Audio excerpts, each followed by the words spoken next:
ऊंचे ख्वाबों के लिए दिल की गहराइयों में काम करना पड़ता है। कि ऊंचे ख्वाबों के लिए दिल की गहराइयों में काम करना पड़ता है।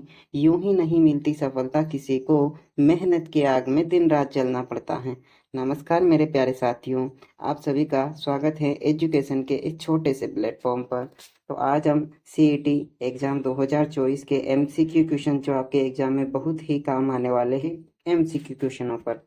तो प्रश्न संख्या 1 है, कौन से किले में फतेह बुर्ज व जवाहर बुर्ज बनी हुई हैं?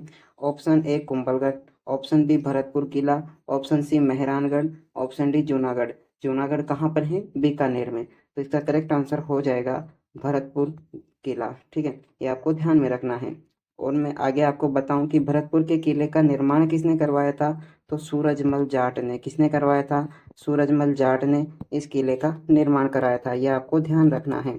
और इनके लिए एक कहावत बहुत ही प्रसिद्ध है दोस्तों, मैं आपको सुनाना चाहता हूँ कि आठ फिरंगी नौ गोरा, कि आठ फिरंगी नौ गोरा लड़े जाट का दो छोरा। ये भी आपको ध्यान रखना है अगर ध्यान रह जाए तो। आगे बात करते हैं, इस किले के चारों ओर कौन सी नहर बनी हुई है? तो सुजान गंगा नहर इस किले के चारों ओर बनी हुई है, ये भी आपको ध्यान में रखना है। और एक बात और, यहाँ पर 1805 में किसने आक्रमण किया था? तो यहाँ पर 1805 में लॉर्ड लेक ने आक्रमण किया था। किसने आक्रमण किया था दोस्तों? लॉर्ड लेक ने यहाँ पर आक्रमण किया था। कौन सा आक्रमण था? असफल आक्रमण। कौन सा आक्रमण था? असफल आक्रमण यहाँ पर किया गया था। तब भरतपुर किले के राजा कौन थे? तो राजा कौन थे? रणजीत सिंह। कौन थे? रणजीत सिंह। ये भी आपको ध्यान में रखना है। आगे बात करते हैं दोस्तों कि लोहागढ़ दुर्ग और अजयगढ़ दुर्ग किसके उपनाम हैं? भरतपुर के किले के उपनाम क्या हैं? लोहागढ़ और अजयगढ़। क्यों हैं? ये आपको पता ही होगा कि अंग्रेज इस किले को नहीं जीत पाए थे। तो इसी कारण से एक व्यक्ति था, कौन था? नेटवर्क। जिसका नाम क्या था? नेटवर्क। उसने कहा था कि अंग्रेजों की प्रतिष्ठा को लोहागढ़ जो दुर्ग है उसमें धूमिल हुई थी अंग्रेजों की प्रतिष्ठा, यानी कि अंग्रेजों की जो स्वाभिमान था वो लोहागढ़ दुर्ग में धूल में मिट्टी में मिल गया था। और यहाँ पर एक और बात, किशोरी देवी का महल बना हुआ है। किसका महल बना हुआ है? किशोरी देवी का महल बना हुआ है, ये भी आपको ध्यान में रखना है।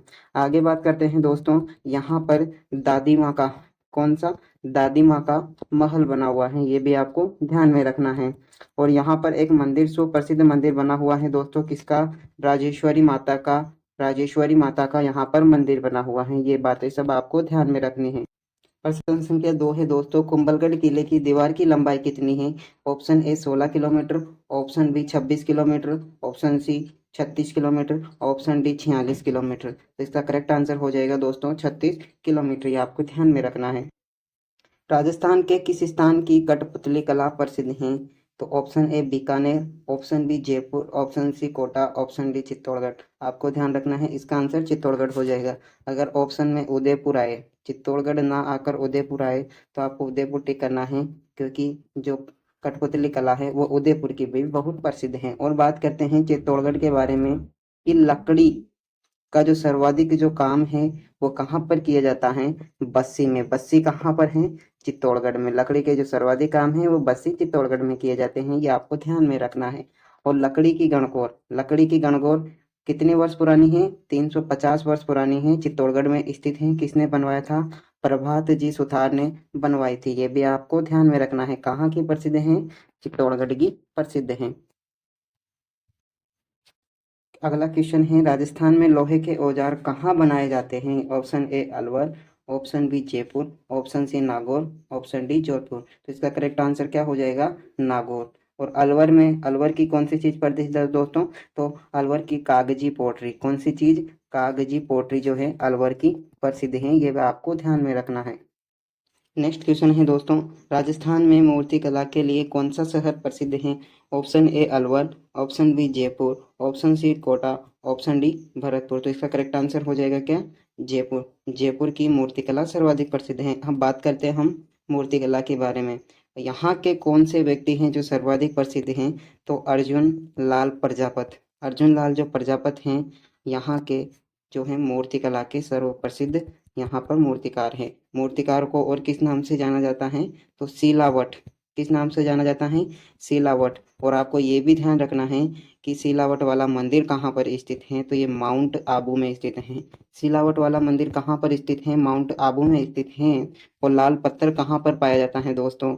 लाल पत्थर थानागाजी अलवर में पाया जाता है। ये आपको ध्यान में रखना है कि लाल पत्थर कहाँ पर पाया जाता है? थानागाजी अलवर में पाया जाता है। और एक और बात ध्यान रखनी है आपको कि संगमरमर जो पत्थर हैं वह कहाँ का प्रसिद्ध है?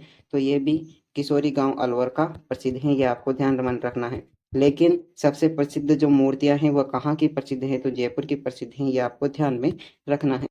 नेक्स्ट क्वेश्चन की बात करें, अग्रवालों की कुलदेवी किसे कहा जाता है? तो अग्रवाल की कुलदेवी कौन सी हैं? तो ऑप्शन है कुशाल माता, ऑप्शन बी नारायणी माता, ऑप्शन सी नजोगड़िया माता, ऑप्शन डी शाणी रानी माता, रानी सती माता। ठीक है, तो इसका ऑप्शन क्या हो जाएगा? कुशाल माता किन की प्रसिद्ध है दोस्तों? चंपावतों की माता। चंपावतों की कौन सी प्रसिद्ध है? तो कुशाल माता जो प्रसिद्ध है किसकी? चंपावत की कुलदेवी है। और इसको 1857 की कुलदेवी भी कहा जाता है। और बात कर लूँ कुशाल सिंह चंपावत की ये कुलदेवी है। और बात करूँ आवा की प्रतिमा, आवा में इसकी प्रतिमा स्थित है। ये आपको ध्यान में रखना है।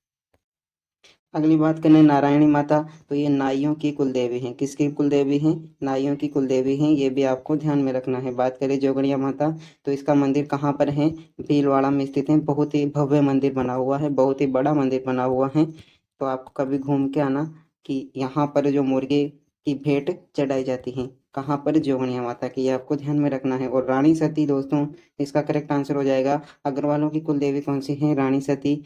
इसका मूल नाम क्या है? इसका मूल नाम क्या है? तो नारायणी बाई। इसका मूल नाम क्या है? नारायणी बाई, जिसको दादी शाह के नाम से भी जानते हैं। किस नाम से जानते हैं? दादी शाह के नाम से भी जानते हैं। आपको ध्यान में रखना है। ये 1987 में देवाराल जो कांड है उसके बाद में इस मेले पर रोक लगा दी गई थी। लेकिन कौन मानता है दोस्तों, इसका मेला आज भी बढ़ता है। तो आज की क्लास आपको कैसी लगी कमेंट में जरूर बताना। अगर अच्छी लगी हो तो वीडियो को लाइक कर देना और इस छोटे से चैनल को एक छोटा सा सब्सक्राइब कर देना। तो आज के लिए बस इतना ही, मिलते हैं नेक्स्ट वीडियो में।